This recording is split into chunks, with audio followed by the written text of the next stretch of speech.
নমস্কাৰ এটি বিশেষ বাতৰি লৈ নিউজ নয় ষ্টুডিঅ'ত মই মুকিবুল হুছেইন এটিপিৰ শিল ফুটবলৰ সামৰণি ফুটবল ফৰ চেঞ্জ মণিপুৰৰ খিতাপ অৰ্জন নিউজ নয়ৰ এক বিশেষ প্ৰতিবেদন যোৰহাট জিলা ক্ৰীড়া সন্থাৰ উদ্যোগত ফেডাৰেল বেংকৰ সহযোগত নৈখালুকত যোৰহাট ষ্টেডিয়ামত অনুষ্ঠিত 59 সংখ্যক এটিপি শিল ফুটবল প্ৰতিযোগিতাখনিৰ চূড়ান্ত খেলখনত যোৰহাটীয়া ৰাজ্যৰ বিপুল সমৰ্থিত দল যোৰহাট টাউন ক্লাবক সুবুৰীয়া ৰাজ্যৰ এটি শক্তিশালী দল ফুটবল ফৰ চেঞ্জ মণিপুৰে 3-1 গলৰ ব্যৱধানত পৰাজিত কৰি চেম্পিয়ন হয়। ফেডাৰেল বেংক এটিপি শিল টুৰ্ণামেণ্টৰ আজি চূড়ান্ত খেলখন অনুষ্ঠিত হ'ব আৰু এইবাৰ আমি ফেডাৰেল বেংক এটিপি শিল ফুটবল টুৰ্ণামেণ্টৰ আজি চূড়ান্ত খেলত এই টুৰ্ণামেণ্টখন আয়োজন কৰিছিলোঁ আৰু এই টুৰ্ণামেণ্টখন ফুটবল জগতৰ নতুন প্ৰতিভাৰে সংমিশ্ৰিত আৰু যোৰহাটৰ স্থানীয় দলে এইবাৰ এইবাৰ দ্বিতীয়বাৰ যোৰহাটত আৰু আমি আজি ভাল লাগিছে যে এইবাৰ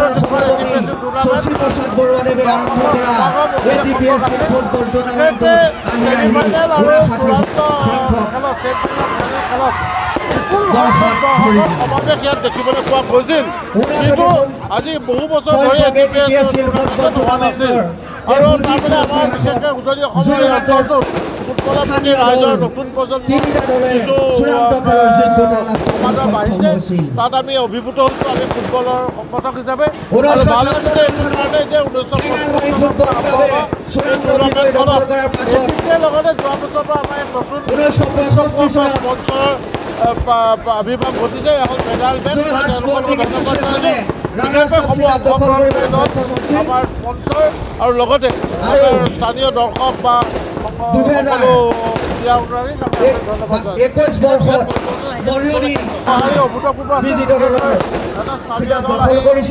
ফাইনেলত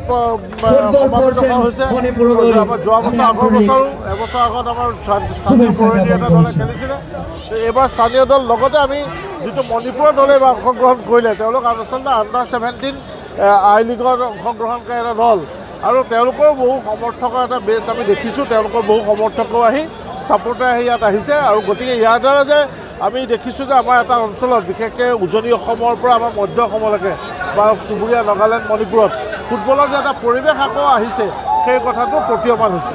ছেমিফাইনেলত মণিপুৰে অসম পুলিচক আৰু যোৰহাট টাউনে আছাম ৰাইফলছক পৰাজিত কৰি ফাইনেলত প্ৰৱেশ কৰা শক্তিশালী দুই দলৰ মাজত হোৱা তুমুল প্ৰতিদ্বন্দ্বিতাৰ চূড়ান্ত খেলখনত খেলৰ 8 মিনিটত মণিপুৰ দলৰ চেলিয়েন থাঙে গোল বক্সৰ ওচৰৰ পৰা কোবাল শ্বটেৰে এটা গোল দি দলটোক 1-0 গোলৰ অগ্ৰগতি দিয়াৰ উপৰিও পুনৰ খেলৰ 21 মিনিটত হাউলুংগোৱে টাউনৰ ৰক্ষণ বিভাগৰ বেহুভেদি এটা গোল দি দলটোক 2-0 গোলৰ ব্যৱধানত আগুৱাই ৰাখে।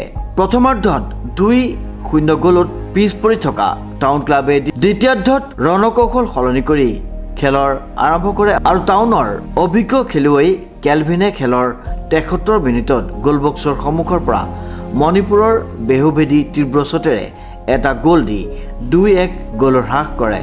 পুনৰ খেলৰ 85 মিনিটত মণিপুৰ দলৰ হাউলুংগোৱে ব্যক্তিগত দ্বিতীয়টো গোল দি দলটোৱে 3-1 গোলৰ ব্যৱধানত জয়ী হয়। What do you say about that? First of all, I would like to thank God for giving us this wonderful day. And then I would like to thank Assam State Football Association and special thanks to Jorhat State Football Association for giving us this opportunity and inviting us to this tournament, this wonderful tournament. Last time we came here, we got knocked out in the first game. So we came back with a determination, with a hope to win this time. And then we came with the boys ready and better prepared. And we are thankful that, and we thank God that this year we could take the shield and be the champion. Thank you. Unexpected question for you. Yes. That about Manipur is just harassment is holding there. Yes, yes, yes. Among this situation, you are playing in Assam. Exactly. What do you tell about that situation? As everyone knows, like you said, that there is the situation in Manipur is not good. It's very difficult to us to play a good tournament before we play all the tournament. But now it's very difficult. So again, that's the reason why I thank Assam Football, Jorhat Football Association, because they give us this opportunity to play. Otherwise, we will not be playing. our boys will be sitting at home. We will not be practicing football. This is our livelihood.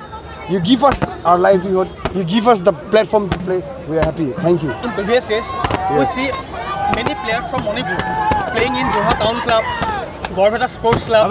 Yes. They are freely playing here. Yes. What do you tell about the team and organizers? The organizers are very well, very good. They take care of us very well. I don't know about other teams, but from our side, we are a young team. Half of my team are like under 17, and half are like under 20. So we expect nothing, but we came here. We got a hotel to stay. So we feel very welcome, and then we feel very happy.